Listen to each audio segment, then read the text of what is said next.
There are five things that wealthy people review at the end of every year, and most people, they don't review any of them. The difference with people who build wealth and the people who struggle, it isn't luck, it's habits. And these five year-end habits can completely change your entire financial future. Hey everyone, welcome to the channel. My name is Rich McCormick. I'm a certified financial planner. I've been a financial advisor for over 20 years.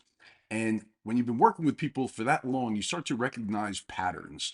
And one thing that I've definitely realized over the years is that wealthy people, they are very intentional in tracking their numbers and planning out their goals and making sure that they are hitting certain metrics each and every year. While middle class families, even though they might have big incomes and they feel like they're doing well, they are not intentional at all. As a matter of fact, they tend to hide from the numbers. They don't want to look under the hood at what is going on in their financial life. And that is one of the big difference that really separates people. It's not about luck, it's about habits and making sure that you are taking the steps necessary to build wealth and make smart decisions around your finances. So in this video, I'm going to go through 5 year-end metrics that I always see wealthy people tracking, numbers that they are looking at, making sure that they are planning around these 5 things each and every year. I hope that you found this one helpful. Let's get to it. All right, so the first thing, and I talk about this so much that if you follow my content, you might be sick of hearing me say it,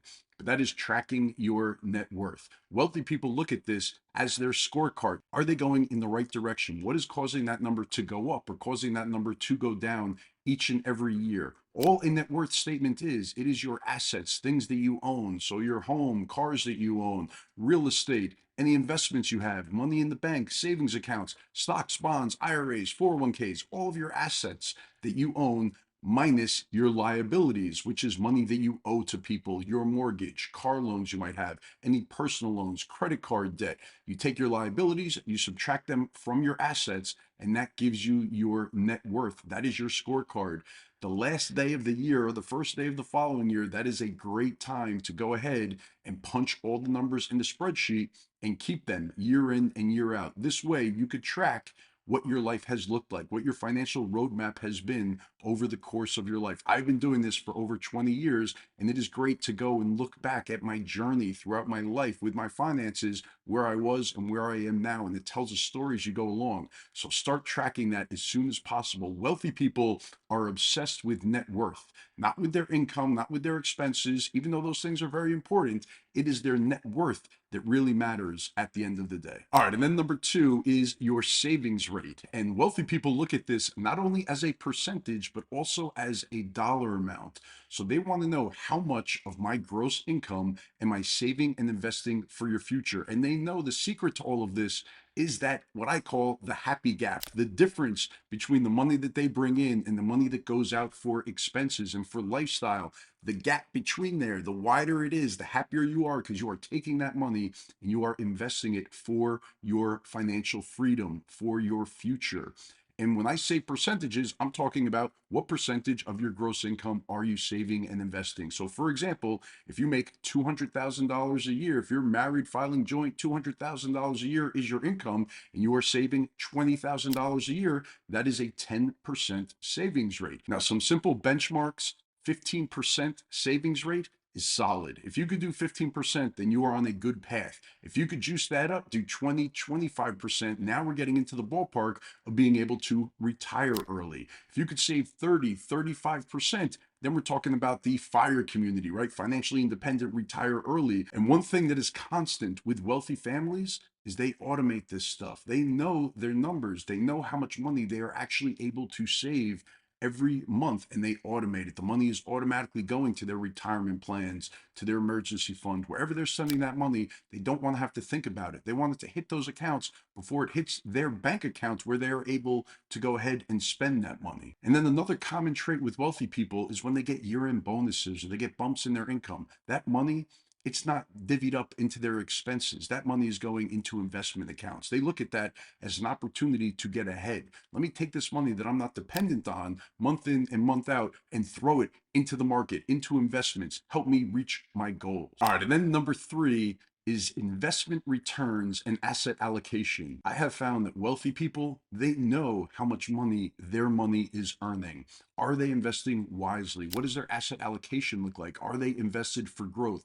Are they diversified? Most wealthy people, they have many different types of assets. They might own rental properties. They might be self-employed where they have a lot of money tied up in their own business. They might be investing in other small businesses. And then they have a big portfolio of stocks, bonds, and mutual funds. So they are very well diversified in their investments. Just in case we do have a big downturn in the economy, they understand their risk levels and where they are vulnerable in case we really do have a big downturn. Even with my very wealthy clients, they're the ones reaching out to me. How are we doing year to date? What does our performance look like? What is the asset allocation? What should we be doing? They are on top of this stuff. They want to understand and know, how is my money performing? Because it is so important to the long-term growth of this money. They don't want to settle for a 3% rate of return in the money market account. They want their money working for them so they don't have to work that hard and they could eventually stop working. Wealthy people also have a general understanding of the markets. They're not following it each and every day and trying to pick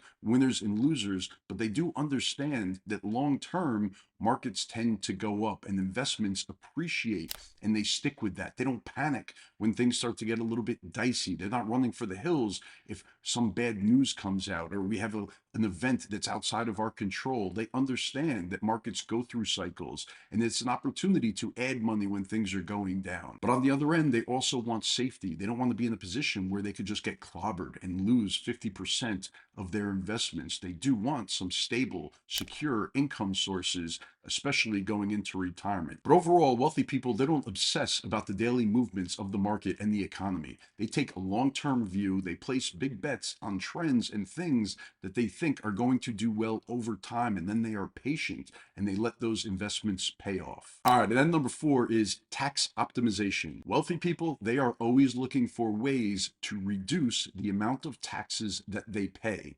While most middle class families, they have no clue how much they pay in taxes. All they are worried about is, am I getting a refund back come April when I file my return? But wealthy people, they are looking for ways to actually reduce the dollar amount of taxes that they pay. The low-hanging fruit, they make sure to always take advantage of that. Things like maxing out retirement accounts, 401ks, IRAs, HSA accounts. But then beyond that, they are looking at starting small businesses and investing in small businesses where there are opportunities for tax deductions and where their income is taxed more favorably than when you're working at a W-2 job. They're always looking at things like tax loss harvesting and trying to take those losses during the year, or when it might make sense to do Roth conversions and fill up lower tax brackets.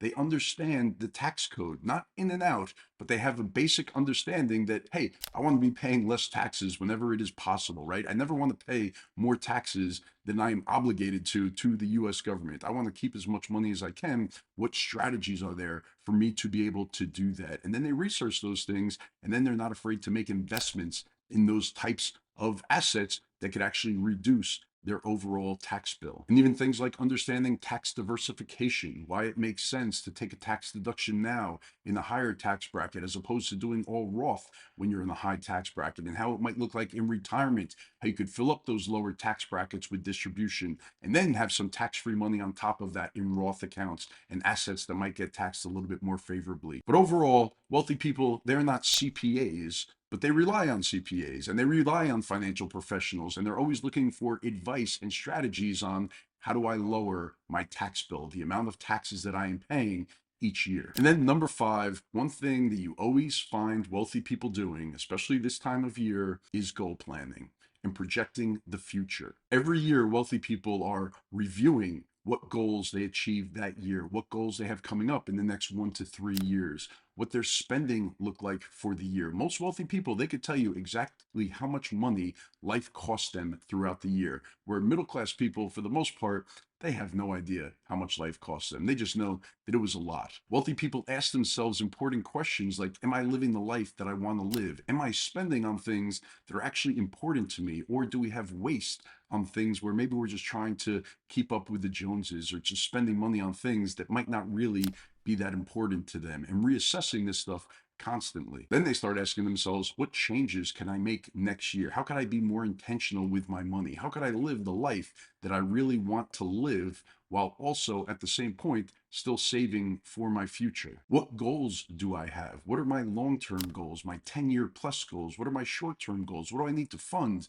in the next 12 to 24 months? What about my midterm goals? What are my high-level goals? Do I want to maybe buy a vacation home down south 7 years from now? How do I plan for that now? What steps do I have to take to be able to do that? This is the mindset. These are always the questions that wealthy people are asking themselves, where for the most part, middle class families, they're just flying by the seat of their pants. They're just trying to make it through the year, right? And then figure out, all right, how do I do it again next year, keeping my head above water? It's just a different mindset. But now is the time. This is when you should be talking to your significant other, sitting down. What did we do this year? What did we achieve this year? What did it look like? What could we have done better? What goals do we have coming up? How do we go ahead and achieve those things? Great time of year to be talking about all this stuff. But wealthy families, they're doing this each and every year. And if you're not, that's okay. It's not too late to start.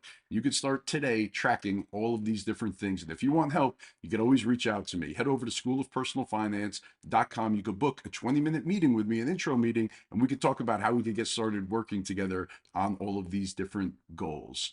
I hope that you found this one helpful. Please make sure to hit that like button if you enjoyed this one. I will see you again in the next video. Thanks.